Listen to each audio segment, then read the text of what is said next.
अस्सलाम वालेकुम my dear students, welcome to the another math class. तो आज के लेक्चर के अंदर, आज क्लास के अंदर हम बेटे डिस्कस करने जा रहे हैं रियल वर्ल्ड प्रॉब्लम्स के बारे में। ठीक है, जो हम इससे पहले हम चैप्टर को पढ़ रहे थे फैक्टराइजेशन और अलजेब्रिक मैनिपुलेशन के ऊपर।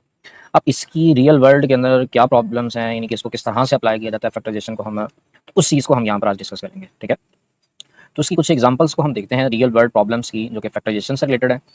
इन this section we will apply the concept of factorization of quadratic and cubic algebraic expressions का। ठीक है, यानी कि फैक्टराइजेशन वाले चैप्टर की बात हमने की है, तो उसी का हम जहाँ पे रियल वर्ल्ड प्रॉब्लम्स के अंदर जो है उसका एप्लीकेशन को देखेंगे। यानी कि लाइक हम इंजीनियरिंग के अंदर देखेंगे, फिजिक्स के अंदर और फाइनेंस के अंदर। अब देखेंगे ये एक इसकी एग्जांपल गिवन है, जैसे कि एग्जांपल नंबर 28 है। अब उसने कहा कि कॉस्ट फंक्शन, यानी कि किसी की एक producing a part is moduled by, यानी किसी को एक पार्ट जो है ना वो प्रोड्यूस किया जा रहा है, तो उसका जो कॉस्ट फंक्शन है वो मेरे पास ये है। यानी कि C of x is equal to 5x square minus 25x plus 30। और यहाँ पर ये बात कह रहा है कि एक्स क्या है, x is a width of the component, जो भी कंपोनेंट है उसकी जो विड्थ है वो एक्स को रिप्रेजेंट कर रही है। और जो टोटल सी ऑफ एक्स है इज द कॉस्ट। ठीक है, यानी कि कितनी विड्थ होगी, तो हमारे पास अगर विड्थ को बढ़ाते जाएंगे तो जाहिर सी बात है इसकी कॉस्ट बढ़ती जाएगी। अब यहाँ पर वो बात ये पूछ रहा है कि एक्स की किस वैल्यू के लिए, find the value of x, यानी कि कितनी विड्थ हो way the cost is minimum, यानी कि कम से कम जो है ना उस पार्ट की जो है ना जिसको हम प्रोड्यूस कर रहे हैं उसकी कॉस्ट मिनिमम हो जाए। ठीक है, कम से कम कॉस्ट अगर हम रखना चाह रहे हैं किस एक्स की वैल्यू के लिए होगी, तो उसके लिए हमें यहाँ से पहले तो एक्स की वैल्यू को देखना पड़ेगा कि क्या क्या चीज़ें पॉसिबल हैं। तो जाहिर सी बात है ये एक हमारे पास क्वाड्रेटिक अलजेब्रिक एक्सप्रेशन है, तो इसको हम पहले फैक्टराइज करते हैं। ठीक है, तो यहाँ पर देखें कि मेरे पास उसने जो पोलिनोमियल दिया C of x which is equal to 5x square minus 30 और 25x एंड प्लस 30। अब हम फाइंड क्या कर रहे हैं कि x की किस वैल्यू के लिए ये जो कॉस्ट है वो मिनिमम हो जाएगी। तो देखते हैं, जब इन तीनों में से देखा जाए तो 5 जो है इनमें से कॉमन आता है। सबसे पहले हमने 5 को कॉमन निकाला, एक्स स्क्वायर माइनस का 5x और प्लस 6 आ गया। अब जब ये जो मेरे पास है क्यूबिक क्वाड्रेटिक पॉलिनोमियल है, तो इसको अगर हम फैक्टराइज करें with the help of mid term break, तो इसके फैक्टर्स क्या होंगे, 6 को जब हम एक्स स्क्वायर के कोफिशिएंट से मल्टीप्लाई करेंगे तो बेटे 6 आ जाएगा। ठीक है, और इसी तरह से एक्स की जो वैल्यू है वो क्या होगी, कौन से दो नंबर्स होंगे जिनको मल्टीप्लाई करें 6 और ऐड करने पर 5 आ जाए, विच इज 3 एंड 2, दोनों ही माइनस में होंगे। तो माइनस का 2x और माइनस का 3x हमने कंसिडर किया, यहाँ से x कॉमन आया तो x माइनस 2 बचता है। ठीक है ना, तो देखें यहाँ पर अगर मैं सॉल्व करूँ, एक्स स्क्वायर माइनस का 3x एंड माइनस 2x और प्लस 6 है। फर्स्ट टू में से x कॉमन निकालेंगे तो x minus 3, now common minus 2 x minus 3। अब यहाँ से x माइनस 3 कॉमन आएगा और x माइनस 2 आ जाएगा। ये मेरे पास फैक्टराइज्ड फॉर्म जब इसकी निकल आई। ठीक है, यानी कि 5 into x minus 2 and x minus 3। अब यहाँ पर देखें कि अगर मेरे पास इसमें यहाँ पर x की जगह पर इस कॉस फंक्शन के अंदर, ठीक है, मुझे ये पता चल रहा है कि यहाँ अगर x की जगह पर 2 पुट कर दें तो ये 0 होता है, यहाँ 3 पुट कर दें तो तब भी 0 होता है। तो इसका मतलब यहाँ से ये पता चलता है कि अगर हम x की जगह पर 2 या 3 पुट कर दें इस के अंदर, तो हमारे पास जो कॉस्ट है वो मिनिमम आ जाएगी, यानी कम से कम जो है ना वो आपके पास वैल्यू आ जाएगी विच इज 0। ठीक है, तो यहाँ से ये पता चल रहा है कि x की thus the minimum cost occurs when x equal to 2 हो जाएगा या फिर x इक्वल टू 3 हो जाएगा। ठीक है, तो ये इसका पहला जो एग्जांपल थी उससे रिलेटेड हमने इसको सॉल्व कर लिया। अच्छा, आगे एक और एग्जांपल है इसी से रिलेटेड, उसने कहा द पोटेंशियल एनर्जी। ठीक है, यू ऑफ एक्स एक पार्टिकल की है। पोटेंशियल एनर्जी हम कहते हैं कि आपके पास किसी ऑब्जेक्ट की, फिजिक्स के अंदर अगर हम पढ़ते हैं तो एनर्जी की दो टाइप्स को, काइनेटिक और पोटेंशियल एनर्जी को। ठीक है, और पोटेंशियल एनर्जी होती है किसी भी ऑब्जेक्ट की पोजीशन की वजह से होती है, यानी एक जगह पे पड़ा हुआ है तो उस जगह पर होने की वजह से उसके अंदर कुछ एनर्जी आ गई, वो पोटेंशियल एनर्जी है। लाइक हमारे पास वाटर के अंदर जो है फ्लो करता है, टर्बाइंस को रन कर रहा होता है, तो उसकी पोटेंशियल एनर्जी को यूज़ हम करते हैं हाइट के ऊपर, जब मूव करता है तो काइनेटिक एनर्जी के अंदर कन्वर्ट हो जाता है। तो बहरहाल हम बात कर रहे हैं कि पोटेंशियल एनर्जी जो है you of x of a particle की, एक मूविंग है पार्टिकल, मूव कर रहा है, और क्यूबिक पोटेंशियल है, उसको एक्सप्रेस किया इस फॉर्म के अंदर।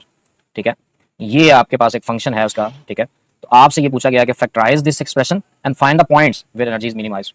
एक्स की जगह क्या पुट करें यहाँ पर, तो हमारे पास जो ये जो है वो मिनिमाइज हो जाएगी पोटेंशियल एनर्जी, यानी कम से कम हो जाएगी। तो सबसे पहले इसको जो है वो फैक्टराइज करते हैं इस एक्सप्रेशन को। देखें इसमें, देखें यहाँ पर जो एक्सप्रेशन गिवन है एक्स क्यूब माइनस का 6x स्क्वायर प्लस का 12x और माइनस 8 है। अच्छा, इस तरह की फैक्टराइजेशन हम पहले एक्सरसाइज के अंदर डिस्कस कर चुके हैं। हम यहाँ पर एक फॉर्मूला बनाते होते थे, ए प्लस बी का होल क्यूब या फिर ए माइनस बी का होल क्यूब वाला, इस एक्सप्रेशन को हम बनाते होते थे। तो यहाँ चूंकि कुछ वैल्यूज माइनस में भी है तो हम माइनस का फॉर्मूला बनाएंगे।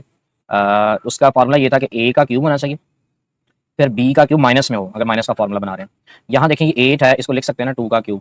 ठीक है, ये ए क्यूब बी क्यूब लिखा गया, फिर माइनस का 3a स्क्वायर बी था, 3 ए की वैल्यू का स्क्वायर, यानी यहाँ ए है तो एक्स का स्क्वायर करना पड़ेगा, और फिर बी लिखना था विच इज 2।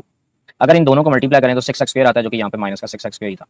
देन था प्लस का 2 और ए के साथ फिर बी का स्क्वायर था, बी की वैल्यू यहाँ 2 है तो 2 का स्क्वायर करना पड़ेगा, 2 का स्क्वायर 4, और 4 को जब आप 2 से मल्टीप्लाई करेंगे, अच्छा यहाँ पर 2 नहीं आता, 3 आता है, 3a बी स्क्वायर होता है। ठीक है, तो ये जो है मेरे पास है, जब यहाँ से 3 आ जाएगा, ठीक है, तो यहाँ से 3 को जब 2 का स्क्वायर 4 और 4 3 12x आ जाएगा, तो ये टर्म पड़ी हुई है। इसका मतलब ये फैक्टराइज जब करेंगे तो ये बेसिकली इस फॉर्म में लिखा जा सकता है a माइनस बी का whole cube which is x minus 2 whole cube. Cube है तो इसका मतलब इसको यूं भी लिख सकते हैं 3 times x minus 2 and x minus 2। तो ये इसकी फैक्टराइज्ड फॉर्म हो गई है। तो देखो इसने यहाँ पर यही कुछ किया ना। अब यहाँ से मुझे क्या पता चल रहा है इस फंक्शन के बाद, x की जगह पर क्या पुट करें तो ये हमारे पास फंक्शन मिनिमाइज हो जाएगा विच इज 2। x की जगह यहाँ 2 पुट करेंगे 2 माइनस 2 0, तो ये सारे फंक्शन को जो है ना वो मिनिमाइज कर देगा, कम से कम कर देगा। ठीक है, तो इसका मतलब है कि जब हमने इसको फैक्टराइज किया तो हमें ये पता चला कि आपके पास for x is equal to 2 के लिए, ठीक है, factorise form of potential energy function shows that the energy is minimised when x is equal to 2। ठीक है, तो ये हमारे पास इसी एग्जांपल नंबर 29। अच्छा ये एग्जांपल जो है ना 30, ये बड़ी इंटरेस्टिंग सी एग्जांपल है। ठीक है, अब उसमें देखो कि इसको बड़ी आसानी से भी सॉल्व किया जा सकता है। उसने कहा कंपनी का प्रॉफिट है p ऑफ x और मॉड्यूल बाय क्वाड्रेटिक फंक्शन, इस फंक्शन से उसने बताया हुआ where x represent the number of units produced and p of x represent the profit of in dollars। x number of units को बता रहा है। ठीक है, दो बातें हैं यहाँ पर, x है नंबर ऑफ यूनिट्स को, ठीक है, एक कंपनी प्रोड्यूस कर रही है, और इसी तरह से ये जो हमारे पास p ऑफ x है ना, ये प्रॉफिट शो कर रहा है किसके अंदर, डॉलर्स के अंदर। You have to find that how many units should be produced to maximize the profit. पहले मिनिमाइज कर रहे थे, अब हमने मैक्सिमाइज करना है प्रॉफिट को। ठीक है, अच्छा यहाँ पर ना इस एक बात मैं आपको यहाँ से समझाऊं, अगर इस तरह का कोई ग्राफ हो जाए ना, क्वाड्रेटिक इक्वेशन का graph a x square plus b x plus c, इनका ग्राफ हमेशा याद रख लें कि पैराबोला की शक्ल में बनता है। अब पैराबोला का ग्राफ क्या होता है, उसकी शेप किस तरह की होती है, अगर मैं ग्राफ की बात करूँ तो, ठीक है, ग्राफ जो होता है वो यू शेप होता है, पैराबोला जो होता है ना यू शेप होता है, यानी कि इस तरह का ग्राफ होता है। ठीक है, और अगर इसको डाउनवर्ड की तरफ बनाए तो इस तरह का ग्राफ होता है। ठीक है, अब ये मुझे कैसे पता चलेगा कि ये वाला फंक्शन का ग्राफ अपवर्ड की तरफ, ऊपर की तरफ बनना है या नीचे की तरफ बनना है। ठीक है, अब देखें, अब हमें ये पता है कि अगर, तो ये बेटा याद रख लें, a की जो वैल्यू है ग्रेटर देन 0 हुई तो याद रख लें कि इसका पैराबोला जो है ना वो हमेशा अपवर्ड की तरफ बन रहा होता है। ठीक है ना, ऊपर की तरफ, या लाइक दिस। ठीक है, लेकिन अगर हमारे पास क्वाड्रेटिक फंक्शन में a की वैल्यू यानी कि x स्क्वायर का जो कोफिशिएंट है वो लेस देन 0 हो गया, यानी कि नेगेटिव आ गया, तो उसका ग्राफ हमेशा याद रख लें कि वो बेटे, ये अगर ग्राफ है कार्टियन प्लेन में बना रहे हैं तो ये हमेशा इस तरह से बनेगा, डाउनवर्ड की तरफ बनेगा, यानी कि इसका फेस जो है वो डाउनवर्ड की तरफ ओपन होगा, इन लाइक दिस, इस तरह से आ रहा होगा। ठीक है, अब इसके ग्राफ की मदद से अगर मैं आपको समझाना चाहूँ ना, तो आपसे पता क्या पूछा जा रहा है कि बताएं कि किस वैल्यू के लिए x की क्या वैल्यू होगी आपके पास, तो उसका जो आपके पास प्रॉफिट है वो मैक्सिमाइज किया जा सकता है। तो इसका मतलब मुझे ये देखना पड़ेगा कि इस ग्राफ, इस क्वाड्रेटिक इक्वेशन का, इस क्वाड्रेटिक इक्वेशन का अगर ग्राफ बनाएं तो किस x की मैक्सिमम वैल्यू क्या होगी इसकी, तो वो मुझे यहाँ से फाइंड आउट करनी है। ठीक है, तो बहरहाल इसने यहाँ पर इसको ग्राफ की मदद से तो नहीं किया, अगर मैं ग्राफ की मदद से भी आपको बताऊंगा कि इस तरह से किस तरह से किया जा सकता है। अच्छा, इसमें p ऑफ x ये फंक्शन है, उसने फैक्टराइज किया, 5 को कॉमन निकाला, x square minus 10x plus 24 आ गया। इसको जब हमने फैक्टराइज किया तो बेटे मिड टर्म रे की, तो 6 और 4 थे जो कि 10 भी बना रहे थे, और 24 भी मल्टीप्लाई करने पर x कॉमन निकाला, x माइनस 4 माइनस 6 कॉमन निकाला, x माइनस 4। अब दो हमें ये पता चला कि see that the profit will be 0। Profit क्या होगा, 0 होगा कब, अगर x की जगह यहाँ 4 पुट हो जाए और x की जगह 6 पुट हो जाए, यानी कि ये हमारे पास मिनिमाइज वैल्यू आ जाएगी। लेकिन x स्क्वायर का जो कोफिशिएंट है वो नेगेटिव है, तो मैक्सिमम प्रॉफिट जो होता है वो कहता है कि इन दोनों के दरमियान में मिड पॉइंट से निकाला जाता है। अच्छा, इसका ये तरीका भी है, लेकिन अगर यहाँ से एक बात याद रखनी, क्वाड्रेटिक फंक्शन का अगर x की वैल्यू नेगेटिव आ जाए, उसका कोफिशिएंट नेगेटिव आ जाए, तो उसका ग्राफ कुछ यूं भी चेक कर सकते हैं कि किस वैल्यू के लिए उसकी नेगेटिव होगी, -b/2a। ये जो कि पैराबोला होता है, तो पैराबोला का ये बेसिकली हम फाइंड आउट कर रहे होते हैं वर्टेक्स को, यानी कि इसका ग्राफ मैंने आपको बताया ना कुछ यूं बनता है इसका, अगर मैं प्लॉट करूंगा ना तो ग्राफ वाले चैप्टर्स के अंदर हम इसको देखेंगे। तो मुझे ये देखना है कि वर्टेक्स यानी कि कहाँ से ये बात शुरू होगी इस ग्राफ की, यानी कि x की किस वैल्यू के लिए, यानी कि इसको कुछ यूं बनाऊंगा, इसका ग्राफ कुछ यूं बनेगा, यानी कि ये जो पॉइंट है जहां पर ये मैक्सिमम वैल्यू आ रही है, यानी कि ये इसका वर्टेक्स कहलाता है। ठीक है, तो वो किस पॉइंट पे होगा, तो ये इसका फॉर्मूला होता है -b/2a। ठीक है, तो b जना जो कि क्वाड्रेटिक इक्वेशन ये होती है ax square plus bx plus c is equal to 0। ठीक है, तो यहाँ से a b c की वैल्यूज को कंपेयर करते हैं, ये क्वाड्रेटिक है ना, तो b की वैल्यू यहाँ क्या है 50 है ना, तो यहाँ -50 आएगा ओवर 2a की जगह पर बेटे माइनस का 5 है, अगर इनको मल्टीप्लाई करें तो -50 ओवर माइनस का 10 आ जाएगा, माइनस माइनस से कैंसिल होगा, 10 को जब 50 को 10 पर डिवाइड करेंगे तो यहाँ से पता चलता है कि 5, यानी कि x की वैल्यू 5 होगी जहां पर हमारे पास ये मैक्सिमम आपके पास वैल्यू शो करेगा। ठीक है, तो इससे ये पता चलता है कि आपके पास, हमने ये बताना था ना कि x represent the number of units, तो मैक्सिमाइज प्रॉफिट करने के लिए कितने यूनिट्स उसको बनाने पड़ेंगे, तो 5 यूनिट्स बनाने पड़ेंगे इसको। ठीक है, तो यहाँ पर दूसरा पैटर्न इसका ये है कि आपके पास जब आपने इसको सॉल्व कर लिया, तो अगर x की वैल्यू नेगेटिव आ जाए तो हमारे पास इनको फैक्टराइज करने के बाद उनका मिड पॉइंट होता है, तो इसका मिड पॉइंट उसने निकाला है 4 + 6 divided by 2 which is equal to also 5। तो यानी कि कंपनी जो है should produce 5 units to maximize the profit. ठीक है, मैक्सिमाइज प्रॉफिट अगर करना है तो उसको जो है वो इस तरह से आपके पास सॉल्व किया जा सकता है। तो ये थी बेटे इसकी एग्जांपल्स। अब हम इससे रिलेटेड कुछ क्वेश्चंस हैं एक्सरसाइज के अंदर, उनको जो है ना वो सॉल्व आउट करते हैं। ठीक है, अच्छा देखो बच्चों के, इससे पहले हम एक्सरसाइज के 2 सवालों को डिस्कस कर चुके हैं, तो आज के टॉपिक से रिलेटेड जो क्वेश्चंस आ रहे हैं वो क्वेश्चन नंबर 3 से हैं। ठीक है, इन्हीं से, इनके ऑनवर्ड हमने ये 4 से 1 सवाल हैं, तो इनको हम सॉल्व कर लेते हैं बारी बारी, बड़ी आसानी के साथ हो जाएंगे। तो देखें यहाँ पर इनमें जो पहला सवाल है, फर्स्ट वाला जो है उसमें ये लिखा हुआ है कि आपके पास एक इन्वेस्टर्स के रिटर्न्स हैं रुपीज़ के अंदर, एक्स रुपीज़ में उसने इन्वेस्ट किए 1000 रुपीज़ का, तो उसका जो गिवन है वो क्वाड्रेटिक फंक्शन इससे आ रहा है। अब क्वाड्रेटिक फंक्शन क्या है, आर ऑफ एक्स उसने कहा एक क्वाड्रेटिक फंक्शन है which is equal to minus x square plus 6x and -8। ये क्वाड्रेटिक फंक्शन है। तो उसने ये कहा कि factorize the expression and find out the investment levels that result in zero return.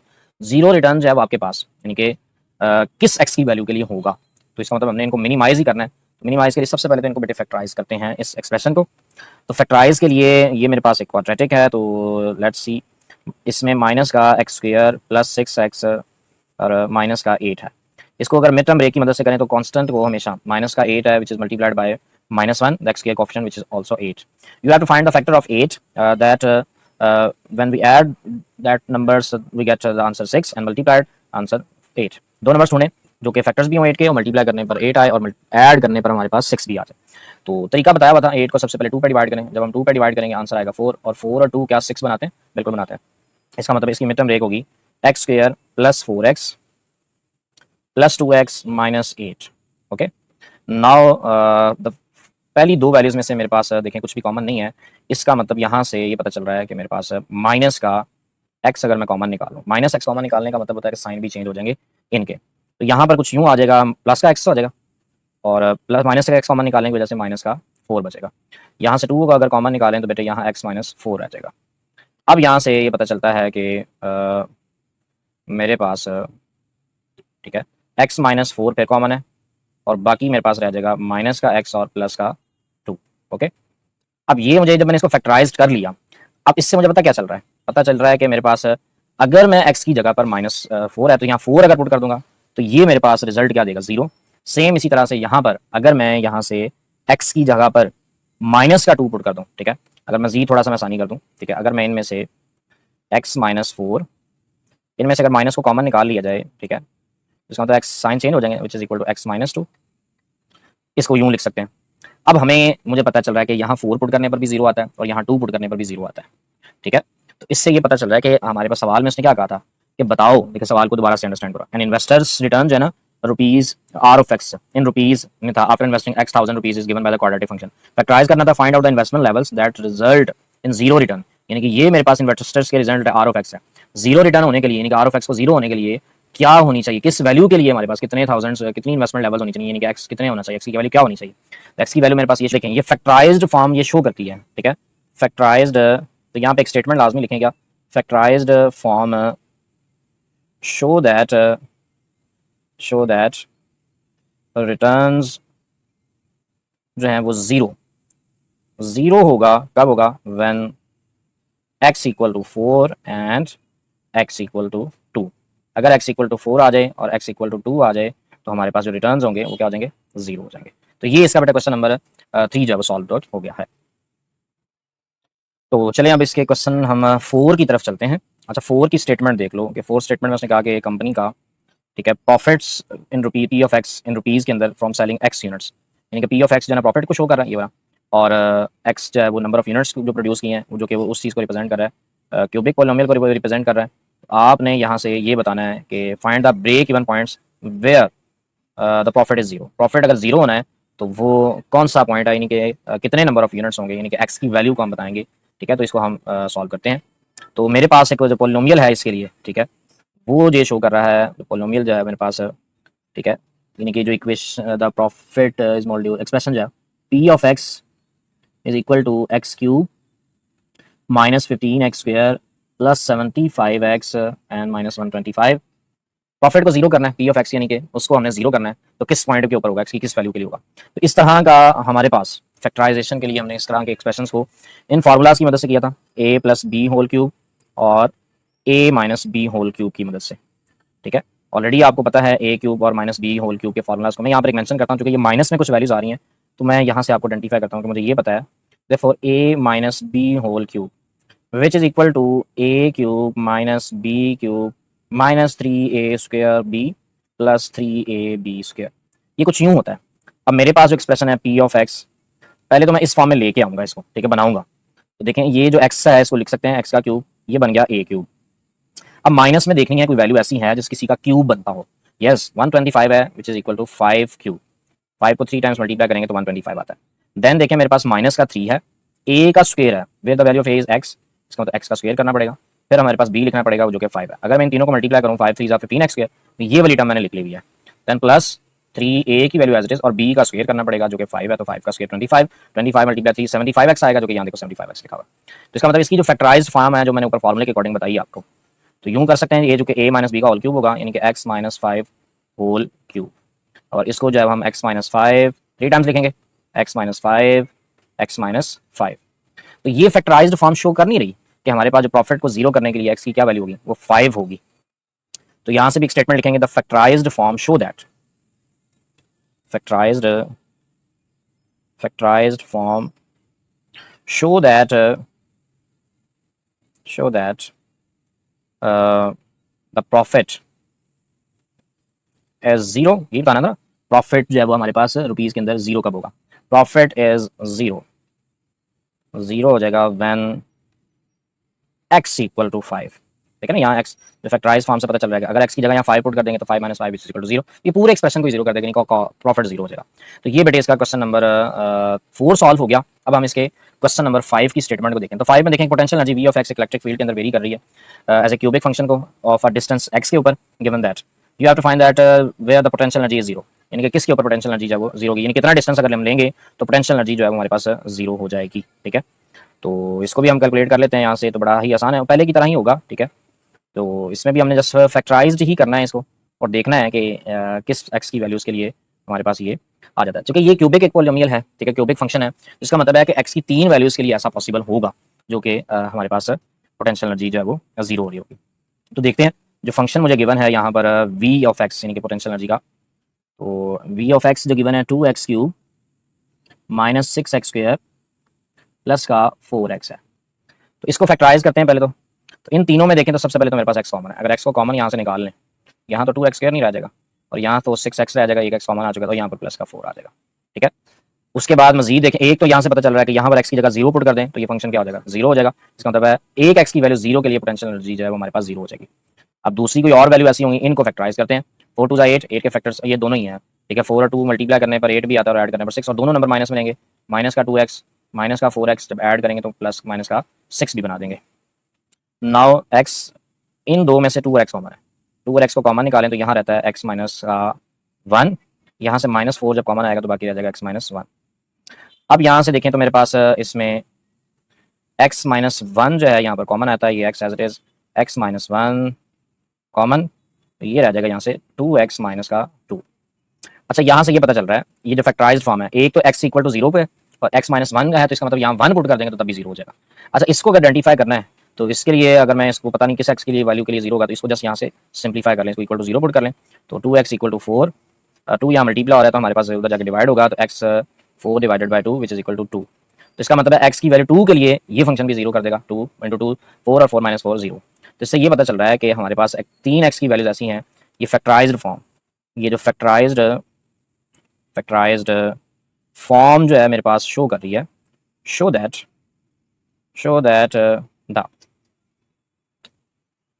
That the कि potential energy is zero, potential energy potential energy को हमने वी ऑफ एक्स से, potential energy v of x, ठीक है, is zero, ये बताना था कब, व्हेन एक एक्स अगर जीरो हो गया, यहाँ जीरो आ गया तो सारे फंक्शन को जीरो करेगा, और एक एक्स अगर 1 भी हो गया तब भी, और एक एक्स इक्वल टू 2 भी हो गया तब भी। तो ये वो दो वैल्यू, 3 वैल्यूज हैं जिनके ऊपर ये फंक्शन को जीरो कर देता है। तो ये बेटे इसका क्वेश्चन नंबर 5 भी सॉल्व हो गया। अब बढ़ते हैं आगे, ठीक है, जो कि क्वेश्चन नंबर 6 है, तो उसको देखें तो लास्ट है इसका, इस एक्सरसाइज का। इसमें से कहा कि एक स्ट्रक्चरल है इंजीनियरिंग का, वो डिफ्लेक्शन है वाई ऑफ एक्स से उसकी बीम, ठीक है, कोई एक इंजीनियरिंग का फंक्शन होगा, वो इस गिवन दिया हुआ है डिफ्लेक्शन से, वर्टिकल डिफ्लेक्शन जो है वो किसी एनी पॉइंट एक्स के ऊपर हो रही है बीम के थ्रू, यानी कि पॉइंट लाइट के थ्रू। तो आपने ये बताना है the point of zero deflection, यानी कि एक्स रिप्रेजेंट कर रहा है ना आपके पास, ये जो इक्वेशन बता रही है कि vertical deflection any point x के ऊपर, तो किस पॉइंट के ऊपर जो डिफ्लेक्शन है वो जीरो हो जाएगी, यानी कि एक्स की वैल्यू को, इस पूरे वाई ऑफ एक्स को ये डिफ्लेक्शन को शो कर रहा है, एक्स की किस वैल्यू के लिए आपके पास वाई ऑफ एक्स है वो जीरो हो जाएगा। ठीक है, ये हमने फाइंड करना है। तो फंक्शन जो मेरे पास है वाई ऑफ एक्स, फंक्शन है 2x square minus 8x plus 6, ठीक है। अब ये तो सीधा सीधा सा है इसको फैक्टराइज कर लेते हैं। 6 टू ज़ा 12 और 6 और 2 जो है ना फैक्टराइज करने पर 8 भी देते हैं। दोनों नंबर हम माइनस में लेंगे, माइनस का 6x और माइनस का 2x प्लस 6। तो फर्स्ट 2 में से 2 और x कॉमन, यहाँ रह जाएगा x माइनस 3, तो यहाँ से -2 कॉमन, x माइनस का 3। अब ये बेटे x माइनस 3 कॉमन है, बाकी रह जाएगा 2x माइनस का 2।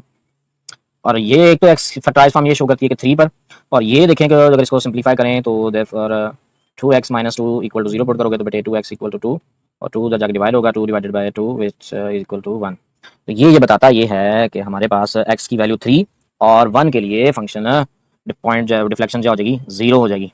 तो यहाँ से हम बात लिखेंगे, ठीक है, कि फैक्टराइज्ड फॉर्म show that